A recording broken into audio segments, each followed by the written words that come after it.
Kimberly cuma nuntut uang nafkah cuma 5.000. Padahal harga diri seorang laki-laki adalah ketika dia menafkahi anaknya dengan mahal. Hola netizen yang tercinta, Kimberly Rider telah menggugat cerai suaminya Edward Akbar ke Pengadilan Agama Jakarta Pusat. Adapun jumlah nafkah yang diminta sebesar Rp5.000. Kuasa hukum Kimberly Rider, Maci Ahmad, mengatakan bahwa gugatan cerai yang diajukan oleh kliennya itu tidak mempersulit Edward Akbar selaku tergugat. Kimberly Rider hanya meminta nafkah saja, tidak ada harta gonogini. Diketahui bahwa nafkah yang diminta oleh Kimberly Rider kepada Edward Akbar hanya sebesar Rp5.000. Kimberly Rider menjelaskan bahwa nafkah anak menjadi hal penting yang harus diberikan oleh Edward Akbar. Ia menilai itu sebagai bentuk tanggung jawab sebagai seorang ayah. Ia menegaskan bahwa nafkah anak yang diminta tidak akan lebih dari Rp50 juta. Kimberly Rider akan meminta nafkah di bawah nominal tersebut. Sebagai informasi, Kimberly Rider telah menggugat cerai Edward Akbar ke Pengadilan Agama Jakarta Pusat pada Jumat 12 Juli 2024. Diketahui Kimberly Rider dan Edward Akbar secara resmi menikah pada 26 Agustus 2018. Mereka pun dikaruniai 2 orang anak dari pernikahan tersebut. Nah, gimana nih menurut netizen yang terhormat? Silahkan berkomentar ya. Kimberly Rider hanya minta uang nafkah sebesar Rp5.000. Seperti yang kita tahu ya guys ya, akhir-akhir ini banyak sekali berita perceraian. Mulai dari Kimberly Rider ya kan dengan suaminya, udah gitu Andre Taulani, Ruben Onsu, Sarwenda dan segala macamnya. Cuman yang satu ini gue juga bener-bener kaget nih, karena selama ini tidak ada rumor-rumor miring, kasus-kasus miring tentang rumah tangga Kimberly Rider dengan si Edward. Tapi tiba-tiba mereka berpisah guys. Dan menurut beritanya ya, Kimberly Rider itu cuma minta uang nafkah 5.000. Gue nggak ngerti ini 5.000 apa ya, $5.000, Rp5.000 atau 5.000 tuh yang dimaksud 5 juta gitu. Karena menurut gue agak nggak masuk akal gitu 5.000. Ketimbang gue beli somai 5.000 juga kagak kenyang, 5.000 juga kagak bisa beli es krim McDonald itu kan, yang es vanilla cone itu juga nggak kebeli tuh. Cuma gue juga mikir apa bisa jadi tuh dia cuma nyebut 5.000 tuh kayak ya udahlah yang penting ada aja gitu nominalnya supaya ya udah gugat cerainya biar cepet aja gitu persidangannya. Mbak Kim, Teteh Kim, sakit hati apa Mbak yang sudah kau alami Mbak? Bisa-bisanya kau itu legowo sekali, kau sabar sekali minta uang nafkah cuma 5.000. Ini andai kata betul-betul Rp5.000 ya, kau luar biasa Mbak Kim. Setidaknya kau bisa membuktikan kepada publik kalau kau itu memang bisa hidup tanpa laki-laki dan kau itu bisa menghidupi anak-anak kau tanpa nafkah dari laki-laki. Hebat Mbak Kim, keren kali kau. Mantap kali kau, tidak ada laki-laki yang bisa menginjak harga dirimu. Justru kalau aku jadi lakinya itu ya, aku malu kali loh. Hanya dituntut uang nafkah Rp5.000, aduh. Terus aku pun baru tahu loh ya netizen.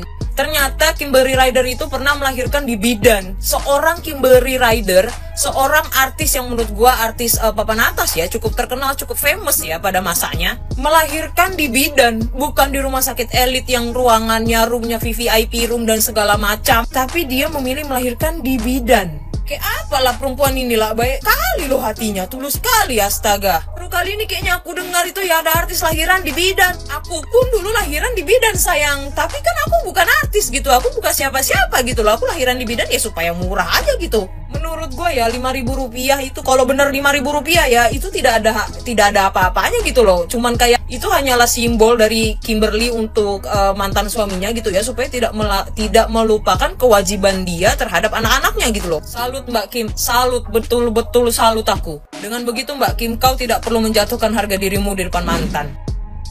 Ya guys, mereka berpisah ya suami istri ini karena suaminya katanya menggelapkan mobilnya Kimberly Rider. Laki-laki loh menggelapkan. Sampai-sampai anaknya guys naik angkot pada sekelas Kimberly ini ya. Dia tinggal di desa, masak sendiri ya, masak sendiri, dibagiin sendiri, bahkan melahirkannya guys di bidannya tempat suaminya lahir. Bisa Anda bayangkan ya, tuh bidan udah tua banget sekelas dia loh. Makanya banyak yang bilang kalau lakinya itu apa guys, mau kondo, dan lakinya ini nggak mau ngelepasin dia ya. Dia bilang Padahal udah bilang talak, dia nggak mau ceraiin si Kimberly.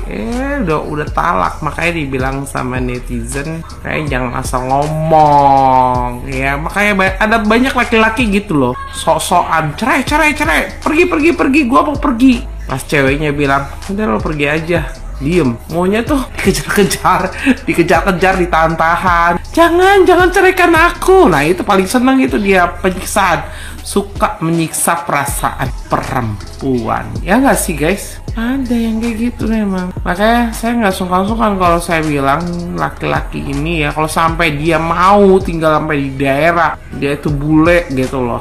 Dan wartawan tuh memoto dia tuh tidak pakai filter, berarti mulus banget kan? Ya orang bule kok, ya kan? Sampai tinggal di pelosok. Kenapa sampai ngikutin dia kalau nggak peletnya itu? Ya kan guys? Karena mungkin antara sadar dan tidak sadar, akhirnya dia pikir udah kelewatan. Sampai penggelapan nih, kalau biasanya orang-orang mau kondo gitu guys, bisa minta uang, minjem uang. Ya kan, laki-laki yang kayak gitu tuh udah tipikal mau kondo, ngatur-ngatur, marah-marah ya kayak gini nih, menggelapkan uang, menggelapkan mobil. Iya, niatnya tuh semua kalau bisa tuh uang perempuan tuh dikasih sama dia, dipercayakan ya. Dan dia tuh tinggal dandan kesana sini. Dia pakai baju baru yang katanya kayak elite. Kayak gitu guys ya. Kembali ke topiknya dia. Nah terus Kimberly cuma nuntut uang nafkah cuma 5.000. Padahal harga diri seorang laki-laki adalah ketika dia menafkahi anaknya dengan mahal, ya kan guys? Kok kayak gini kan udah kelihatan siapa yang membiayai hidup, ya kan guys? Coba bos cantik ini loh ya, dengan dia menuntut nafkah 5.000, akhirnya ada yang bilang anjay, harga dirinya mantan cuma 5.000. Ada yang lihat foto Kimberly tuh kayaknya stres, capek, lelah banget wajahnya. Ya iyalah, ngadepin cowok kayak gini gara-gara dia yang anaknya sampai naik angkot ini dikejar-kejar guys. Biasa kalau laki-laki tuh ya yang kayak begini-begini mau kondo, selagi perempuan itu bisa dinikmati uang dan tubuhnya secara gratis, nggak bakal dilepas. Tapi semoga ya mantra-mantranya kita doain guys supaya putus ya, supaya Kimberly sadar. Banyak yang bilang begini, banyak orang cerai itu gara-gara ekonomi. Dulu waktu masih muda bisa beli apa aja, tetapi sesudah menikah nggak bisa beli apa-apa lagi. Ya karena salah satunya bekerja keras, yang satunya ongkang-ongkang kaki, ya kan? Kalau malam nuntut seks itu tuh kayak gitu tuh katanya. Siapa sih yang katanya di podcastnya si Denny Sumargo ya, dia tuh ngomong tuh selebgram ya, bayangin ya. Tapi memang katanya sih laki-laki mau kondo gitu ya, nggak punya modal tapi nafsunya gede. Ada tuh laki-laki yang ngomong, tiktokers, inilah resiko menikah dengan bukan bos tambang. Iya juga sih ya, orang sekelas Kim sudah terima dia pada mungkin di bawah pengaruh mantranya gitu. Tapi ya di gitu, orang kalau udah punya ilmu guys, jadi suka-sukanya kayak ngatur-ngatur. Kalau lo nggak nurut, lo dicari-cari kesalahannya tuh di HP, diperiksa-periksa, di hacker, disadap dan segalanya. Akhirnya banyak netizen yang bilang Kim untuk bangkit kembali untuk main film ataupun main sinetron. Ya guys, kalau sama laki-laki yang tukang pelet tuh pasti dia tidak boleh kemana-mana. Tidak boleh kemana-mana. Dia bilang posesif, padahal tukang selingkuh. Iya guys, udah pernah lihat yang kayak gini, udah pernah. Jadi ya saya berharap si Kim bisa benar-benar total bisa ya. Dan semoga dapat cowok yang baik, yang benar-benar jodohnya. Jangan yang jodoh kayak gini mah, yes, bikin susah. Ya, Kim itu lulusan sekolah artis di luar negeri.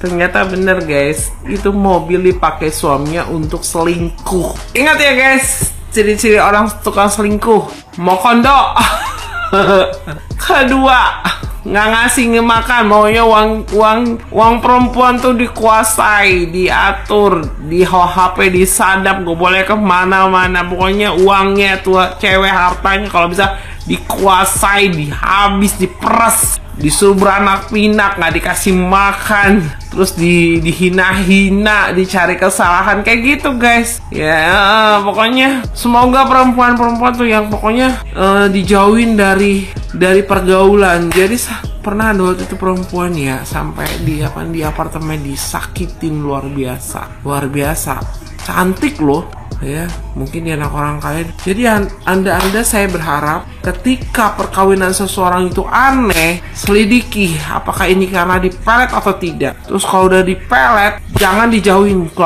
dia dari keluarga anda. Karena kenapa? Cinta palsu harus dilawan dengan cinta murni.